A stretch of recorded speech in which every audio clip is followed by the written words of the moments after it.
नमस्कार दोस्तों आज की इस वीडियो में मैं सुप्रीम कोर्ट के एक इम्पॉर्टेंट जजमेंट की बात करने जा रहा हूं। दोस्तों अभी ये ताज़ा इम्पॉर्टेंट जजमेंट है, फ़िलहाल का कुछ दिन पहले का ही है, जो कि बहुत ही इम्पॉर्टेंट और बहुत महत्वपूर्ण है।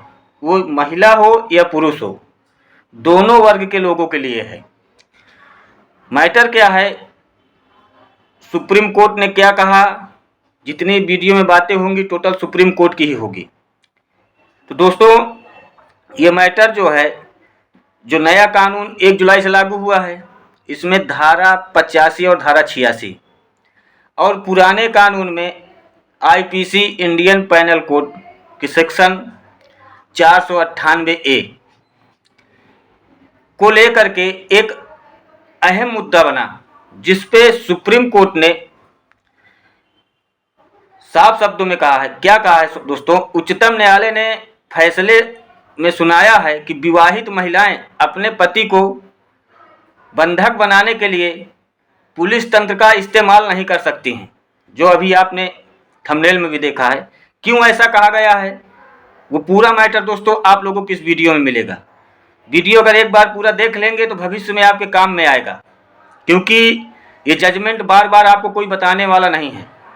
इधर उधर की वीडियो तो आप लोग बहुत देखते होंगे, पर एक बार थोड़ा मन लगा के या बिना मन लगाए से सुन लीजिएगा, लगा के मोबाइल रख दीजिएगा, सुनते जाइएगा, उतने में ही आपको पर्याप्त हो जाएगा।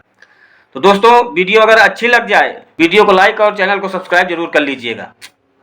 तो मैं सीधे मुद्दे पे आता हूँ। पहले थोड़ा पुराने कानून में चलते हैं, फिर उसके बाद नए कानून में, तब समझ में आएगा मैटर से। दोस्तों 498A, जब कोई व्यक्ति शादी करता है, वो अपने मर्जी से करता है या कोर्ट मैरिज करता है, या घर पे जा कर के घर के रीति रिवाज के ढंग से शादी करता है। शादियाँ कोर्ट मैरिज में भी होती है, लड़के लड़की कर लेते हैं, फिर आके घर में रहते हैं, पुलिस प्रोटेक्शन मिल जाती है हाई कोर्ट से। चाहे वैसे की गई हो या सामाजिक रूप में शादी जो की गई है, उसको भी कानून पूरा मान्यता देती है। उस पे क्या होता है कि लड़की जब ससुराल से आती है, लड़की जब ससुराल आती है तो जो सुख मायके में रहता है, स्टार्टिंग में वो ससुराल में नहीं मिलता है। क्यों नहीं मिलता है? कि वहाँ टाइम से नहीं उठना है, टाइम से नहीं जगना है, और यहाँ एक टाइम पे जगना होगा, एक टाइम पे, क्योंकि एक अदर जब घर आते हैं लोग, तो वहाँ पे अभी आप ही किसी दूसरे के घर जाएंगे तो कैसा होगा? अपने घर जैसे रहेंगे? नहीं रहेंगे ना। तो पूरे सिचुएशन बदल जाते हैं। खाना बनाना भी है, अगर पति जॉब में है तो टिफिन भी देना है, कपड़े भी धुलने हैं, अभी तक माँ धुल रही थी, अब वो चीज़ को खुद करना है। तो इन सब चीज़ों को देखते हुए जब पत्नी अपने पति से किसी भी प्रकार से असंतुष्ट हो जाती है, तो वो क्या करती है कि या तो लोगों के बहकावे में आ जाती है, या तो असंतुष्ट हो जाती है, या तो माता पिता उसके हैं, भाई हैं, कि तेरे पति के 3 भाई हैं, 4 भाई हैं, बनाना खिलाना पड़ रहा है। कई प्रकार की कलाएं उत्पन्न करने के लिए लोग बाग कोशिश करते हैं। आप लोगों ने तो सुना होगा कि राम भगवान को भी वनवास हो गया है। क्यों हुआ है तो वो चर्चा करने की बात नहीं, किसके कारण हुआ सब आप लोगों को मालूम है। तो दोस्तों क्या है कि जब कोई उकसा देता है उनको, तो उसमें क्या करते हैं कि वो जो 498A की धारा है, तो महिलाओं के लिए एक विशेष सुरक्षा प्रदान करती है कि कोई भी पति अपने पत्नी के साथ गलत व्यवहार न कर सके, उसके साथ मारपीट न करे, क्रूरता न दिखाए किसी प्रकार के, ना ये नहीं कि उसके पति माता पिता भी नहीं। अगर ऐसा करते हैं तो उनको 498 के तहत 3 साल की जेल होगी और जुर्माना भी लगेगा दोस्तों। अब क्या होता है कि ये एक ऐसी सजा है कि इसमें और बढ़ा दिया जाता है पॉइंट को, और सजा बढ़ जाती है। मतलब जितना भारी आप चार्ज करते चले जाएंगे उतने सजा मिलती चली जाएगी, और ये एक संज्ञेय अपराध है। तो दोस्तों इसमें क्या होता है कि जो महिलाएं अपने पति से असंतुष्ट हो जाती हैं, तो वो जबरदस्ती कि रहो अब हम तोहका बतुआई थी। कुछ लोग देहात में कहते हैं ना, सुना होगा कि रुक रुक रुक रुक अब जाए थे हम तोहका बतुआई थी।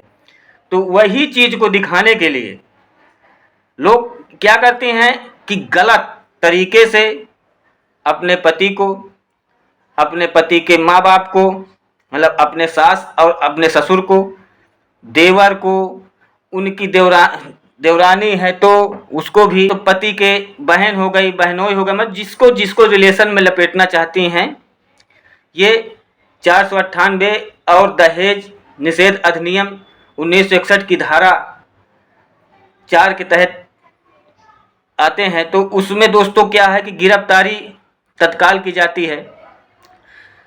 तो इस बात पे क्या होता है कि ऐसे बहुत से मामले हैं कि जो गलत पाए गए हैं, और ये मैं ये नहीं कह रहा हूँ, सुप्रीम कोर्ट की बात बता रहा हूँ दोस्तों, ये अभी पुराने केस की बात है, तो अब समझ में आएगा नया वाला।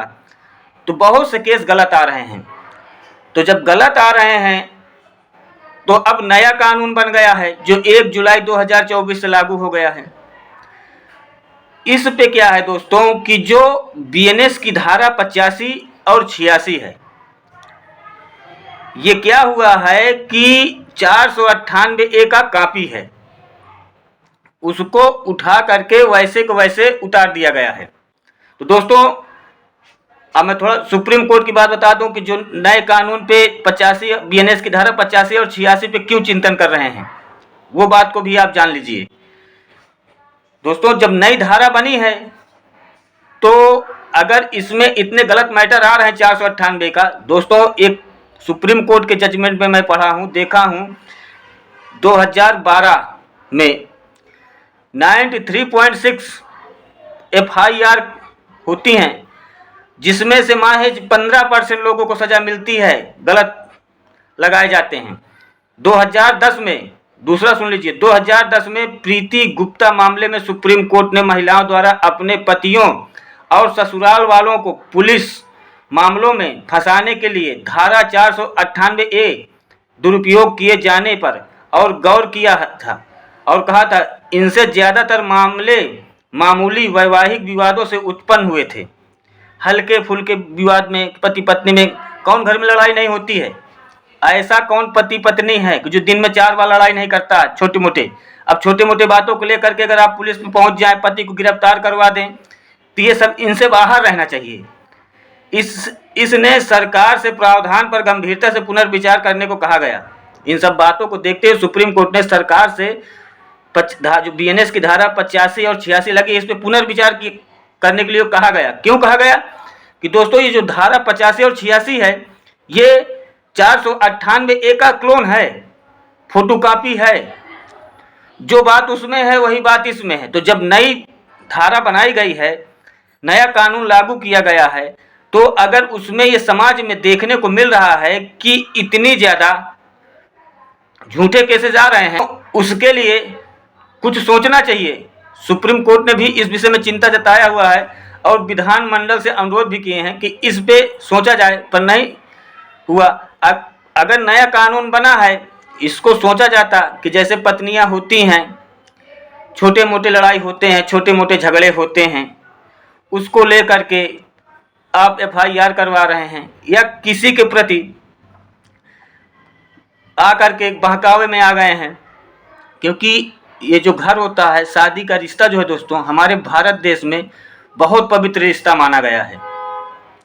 इसकी एक बहुत ही बड़ा महत्व है हमारे भारत देश में शादी को लेकर के, और कहीं पे हो या ना हो, पर अपने भारत में इसका बहुत बड़ा दर्जा है। एक बार शादी हो जाती है हिंदू धर्म में, तो हिंदुओं में तलाक का सिस्टम नहीं है, पर कोर्ट में है, तलाक मिलता है। पर तलाक शब्द को हिंदी में जल्दी आप लोग सुनते भी होंगे कि कहा नहीं गया कि क्या होता क्या नहीं होता है, जानते ही नहीं हैं। मगर अब क्या है कि अगर कानून में आपको नहीं बन रही है, तो बहुत सारे ऐसे सिस्टम आ चुके हैं कि जहाँ पर अगर पति और पत्नी दोनों में ऐसे रिश्ते देखने को मिल जाएं कि अब इनका रिश्ता चलने लायक नहीं है, असंभव है, तो उसमें 6 महीने का वेट करने की भी ज़रूरत नहीं, तत्काल तलाक दिला देना चाहिए। सुप्रीम कोर्ट का भाई ये जजमेंट आया दोस्तों, वो चीज़ को बता रहा हूँ। क्योंकि पति और पत्नी में जब कोई पत्नी होती है, मायके से जुड़ी होती है, ज़्यादा अपने ससुराल की तरफ कम ध्यान देती है। देखिए कहीं भी होता है, जब कोई आदमी नया परिवार में ज्वाइन होता है तो उसके लिए थोड़ी दिक्कतें तो होती हैं। तो उसके लिए सक्षम होना जरूरी है। कोई भी बात आ रही है उसको गंभीरता से लेने की आवश्यकता है। और अगर अदर से आप राय सलाह लेंगे घर पे दोस्तों, कोई भी मैटर हो, अगर आपके यहाँ पति पत्नी में कोई भी मैटर आ रहा, अगर तीसरा आदमी इंटरफेयर करेगा तो वो घर टूट जाएगा। आप ये लोग मान के चलिए, अगर आप दोनों का मैटर है तो दोनों आपस में ही सुलझाएं, तीसरे को उसमें मत घुसने दीजिए। भाई आप पति और पत्नी हैं, तीसरा उसमें क्यों आ रहा है? अगर तीसरा आदमी उसमें इंटर हुआ, वो जेंट्स हो या लेडीज हो, कोई भी हो, अगर तीसरा आदमी उसमें इंटर हुआ तो आप ये समझ लीजिए कि आपका घर टूटा। सबसे बड़ी प्रॉब्लम यही होती है कि जब तीसरा आदमी इंटरफेयर करता है, वो उसको बहकाएगा, वो इधर वाले को उसको बहकाएगा, चाहे पति के पक्ष का हो या पत्नी के पक्ष का हो।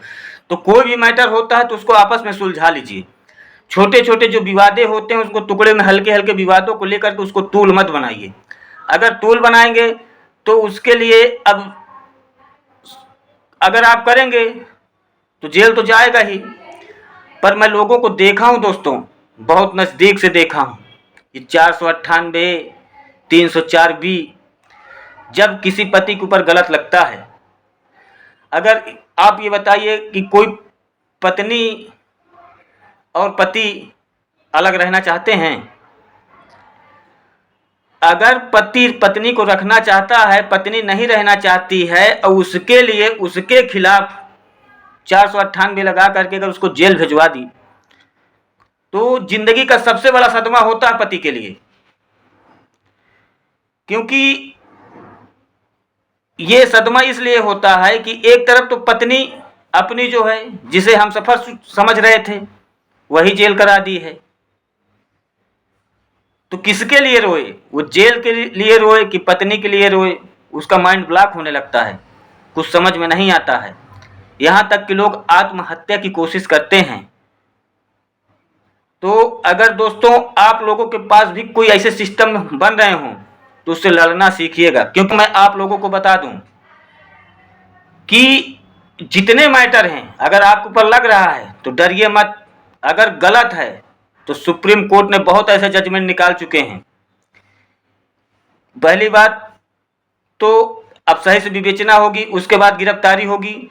अगर हो भी गया दोस्तों तो आपको जमानत मिलेगी, क्योंकि इसमें मात्र 15% ही सजा मिलती है। अगर कोई केस आता है तो ये समझ लीजिए कि इसमें 15% सजा मिलती है, बाकी सब छूट जाते हैं। इसीलिए मालूम होता है कि इसमें कितने गलत FIR होती हैं और FIR करने के लिए भी मजबूर हैं। भाई अगर उनको इतना पावर दिया गया महिलाओं के लिए है, वो गलत करवा रहे हैं तो सही करवा रहे हैं तो। और दोस्तों अगर इसमें 304B लग गया है, पत्नी घर पे है, कोई किसी प्रकार की दिक्कत हो गई है, मानते हैं कि पत्नी के साथ क्रूरता होती है, औरतों के साथ क्रूरता होता है, औरतों को दहेज के लिए मार दिया जाता था, अभी भी है कहीं कहीं। तो इसीलिए कानून को लाया गया है ताकि कोई आदमी ऐसा कार्य ना कर सके। पर उस जैसे तकलीफ वहां पे होती है, किसी को ऐसे किसी को मार देना, तो उनको तो फांसी दे देना बिल्कुल सही है, वो राइट है, उसमें कोई रांगली नहीं है। पर अगर किसी व्यक्ति की पत्नी खत्म हो गई है, उसके ऊपर 498 304B लगा दिया जाए पति के खिलाफ, तो बेचारा वो रो भी नहीं पाता है। कैसे रोए? किसके पास जाके रोए? किस चीज के लिए रोए? समाज में बदनामी के लिए रोए कि पत्नी की मौत हो गई उसके लिए रोए, कि बच्चे हैं अगर इधर उधर हैं तो उसके लिए रोए? कहाँ कहाँ रोएगा वो? और ये क्यों होता है कि जब पत्नी के साथ ऐसे घटना घट जाती है किसी घर में, तो वो लोग क्या करते हैं कि फायदे के लिए, माँ बाप फायदे के लिए ये काम करवा देते हैं। तो दोस्तों आप ये समझ लीजिए और ये मान लीजिए कि 498A पे सुप्रीम कोर्ट के बहुत से ऐसे जजमेंट आए हुए हैं, एक दो नहीं, कई एक जजमेंट आए हुए हैं। आप अरनेश कुमार को उठा करके देख लीजिए। ये दोस्तों 2014 का मामला है। और दोस्तों 2012 में, मैं आप लोगों को बता देता हूँ, 2012 में इसमें जो गिरफ्तारी हुई है तो सुप्रीम कोर्ट का ही आंकड़ा आया है वही चीज़ मैं आप लोगों को बता रहा हूँ दोस्तों। IPC 498A के तहत पूरे भारत में 2012 में 1,97,762 लोगों की गिरफ्तारी की गई है, जिसमें से 1/4 भाग महिलाएं हैं, माने कि पति के बहन है, पति के चाची है, दादी है, ऐसे करके महिलाएं हैं, माँ हैं। 1/4 भाग मतलब कि 47,951 महिलाएं थी, जो इस बात को दर्शाती हैं कि ये जो केस लगाए जाते हैं ये गलत हैं। क्योंकि कुछ ऐसे केसेस हैं कि जिसमें बहन अपने ससुराल में है या कहीं बाहर गई है, देश में है तो विदेश में है, तो उसके ऊपर भी FIR हुई है, उसको भी गिरफ्तार किया गया है। इसलिए कई केसों में जो जजेस वहाँ पे बैठे हुए हैं दोस्तों, बहुत पढ़ लिख के बैठते हैं, उनको सब कुछ मालूम हो जाता है जाते ही कि क्या सही है क्या गलत है। इसलिए ये जो BNS की धारा 85 और 86 आई है दोस्तों, इसमें भी वही चीज़ को जो कॉपी कर दिया गया है, इससे इस चीज़ में कुछ राहत नहीं मिली है। मगर सुप्रीम कोर्ट कई एक जजमेंटों में राहत दिया है, जिसे अगर आप लोगों के ऊपर अगर गलत है दोस्तों, तभी सच है तो नहीं। अगर गलत है तो आप हतोत्साहित मत होइए, आपको न्याय मिलेगा। आप न्यायपालिका पर विश्वास रखिए, आपको न्याय मिलेगा। ये मत सोचिए कि न्याय नहीं मिलेगा, थोड़ा धैर्य रखिए कि हाँ, अगर कोई मुसीबत आती है तो उसका सामना तो करना पड़ेगा। अगर सामना करने से आप डर गए हैं तो समझ लीजिए कि फिर गलत है। तो अगर कोई मुसीबत आई है तो सामना करना पड़ेगा, पर उसमें आप बरी होंगे।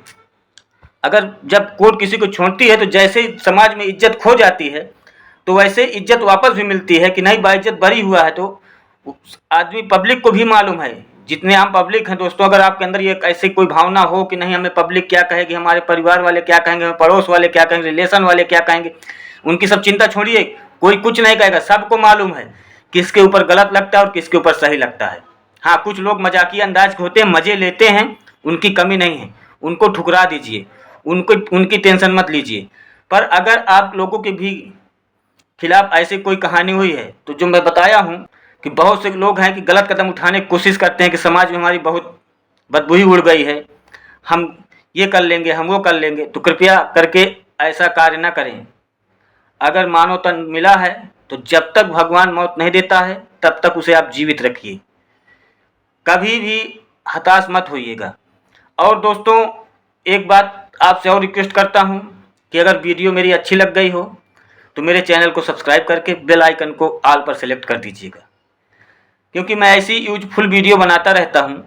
और अगर आप लोगों को लीगल एडवाइस की किसी प्रकार की आवश्यकता पड़ती है तो उसके लिए मेरे वीडियो में कमेंट करिएगा। अगर छोटा मैटर है तो उसको मैं कमेंट में ही बता दूंगा, बड़ा मैटर है तो वीडियो का एक पैकेज बना करके दूंगा। और वो कैसे मिलेगा आपको, अगर आप मेरा चैनल सब्सक्राइब करके रखेंगे, बेल आइकन को ऑल पर सेलेक्ट रखेंगे, तो जैसे वीडियो में डालूंगा तो सबसे पहले नोटिफिकेशन आपके पास पहुंचेगा। अगर नहीं रखेंगे तो नहीं मिलेगा। और मैं जो बताता हूं दोस्तों, सच बताता हूं। आप मेरे चैनल में जाकर विजिट कर सकते हैं। इधर उधर के बहुत से लोग जो अफवाह बताते रहते हैं, मैं अफवाह नहीं बताता हूं, जो बताऊंगा आपको सच बताऊंगा।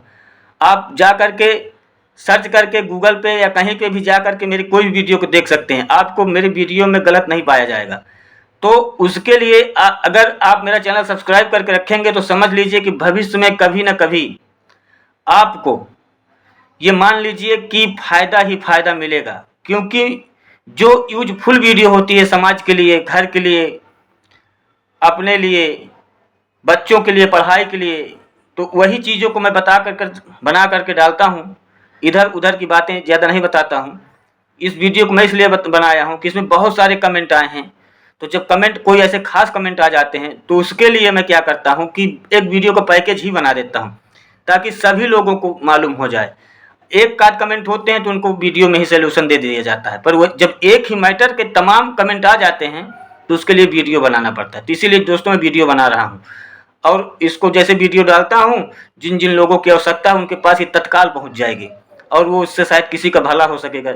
अगर किसी का भी भला हो गया तो समझ लूँगा कि मेरी वीडियो को बनाने का मकसद पूरा हो रहा है। तो दोस्तों, आप लोग कहाँ से हैं कौन से स्टेट से हैं या कौन से डिस्ट्रिक्ट से हैं, कमेंट में ज़रूर बताइएगा, ताकि मुझे ये मालूम हो कि मेरी वीडियो कहाँ कहाँ से देखी जाती है। और वीडियो अच्छी लग गई हो तो थोड़ा इसे शेयर कर दीजिएगा और लोगों तक ये बात पहुँच सके। धन्यवाद।